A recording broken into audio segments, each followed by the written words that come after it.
Hi, this is Matt from Weekends RV Rental in Sonoma, California. And in this video, I'm going to show you how to hook up the electrical system to the RV. Okay?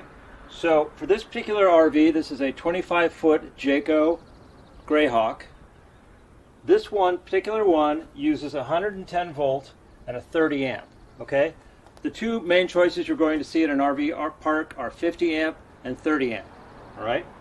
So let me tell you what you don't want to do with an electrical system. Let's say you're parked at somebody's house and they have the idea of plugging it into the dryer outlet.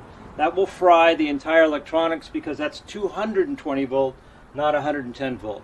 So make sure that the outlet is 110 volt and 30 amps. Okay, so let's say you get to the RV park, you've already hooked up your water, now you're ready to hook up your electricity. I typically, if it's a hot day, I'll do the electricity first so I can get the air conditioner going. But it doesn't matter what order you do it in. So you open the door up. Inside, it's going to be a thick black cord. Okay? Now, you can either just pull it out through the window, or there's a little hole down here that you can run it through as well. It really doesn't matter. It looks a little cleaner if you run it through the hole because then you can close the door. But either way is fine. So you make sure you take out all of the cord, even if the plug is right here in front of you, because what you don't want are tight loops inside here, because tight loops create heat, and you don't want heat particularly inside there. So take the whole thing out, and then lay it out so that there's no tight loops in it, maybe a back and forth.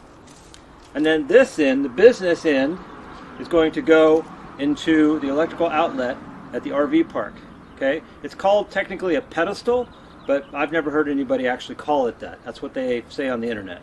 So when you're looking at it, there are typically 2 to 3 outlets. There's going to be a 50 amp, a 30 amp, and maybe a 110 as well, where a regular cord plugs into. Okay? Now, you can't accidentally plug this into a 50 amp because the prongs don't fit up. Okay? So don't worry about that. However, you can use, let's say the 30 amp isn't working and only the 50 amp is, you can use a extension that will convert the 50 to a 30. This is an extension from a 50 amp to a 30 amp. I've never had to use it, but they say it's handy to have in case the 30 amp doesn't work. It's also handy to have in case you just need a few more inches of extension, and you can plug this in. Now, because it has 4 prongs, you never have to worry about putting 50 through 30. It will automatically convert it from 50 to 30. Okay? Probably never need this, but it is on board in case you do. Now, before you plug this in to the pedestal, the electrical box, you want to make sure the fuse switch is turned off on the pedestal box. Why? Because if you try to plug this in and you get it sort of sideways, the electricity will arc and will make a big snapping sound and scare the poop out of you. Believe me, it's a nasty sound and you don't want to hear it. So always, always, always turn off the power before hooking up the cord. Okay? Now, there's also one other thing you have to use, and this is also on board. It's called a surge protector. Now, let's say there was a lightning bolt in the RV park.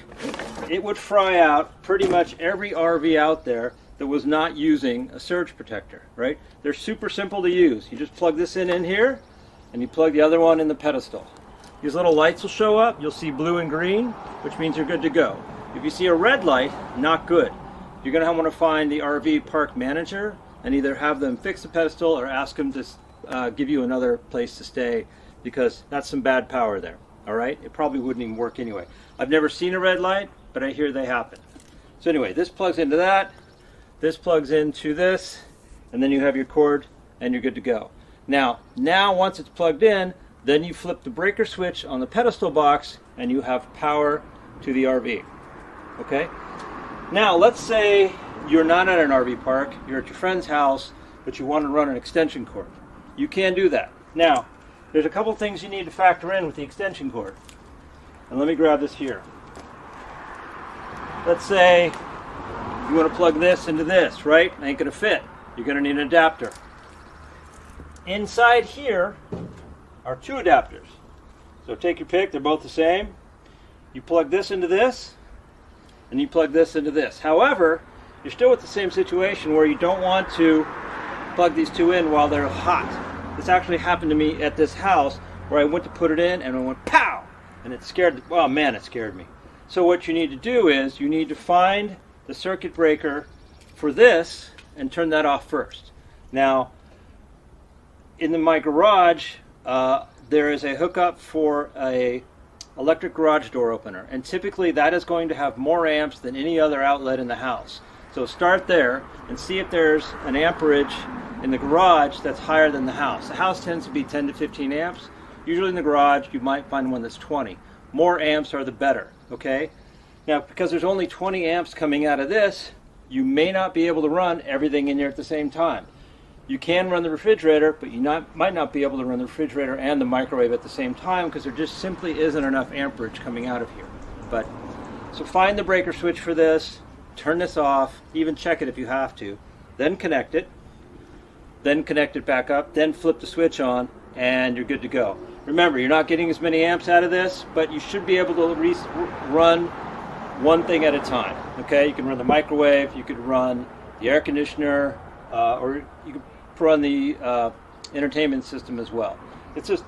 And once you're plugged in, either it's the 30 amp or 15 or 20 amp, this power is also going to charge all of the batteries. There's 4 batteries on here. It's going to charge them all. So it's very handy also for making sure you have fully charged batteries when it's time to leave for your trip.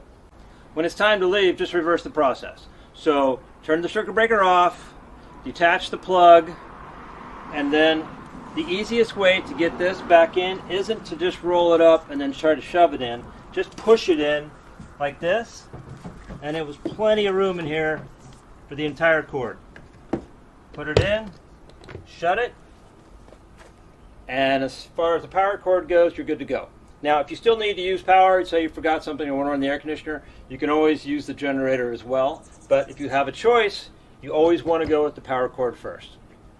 Thanks for watching.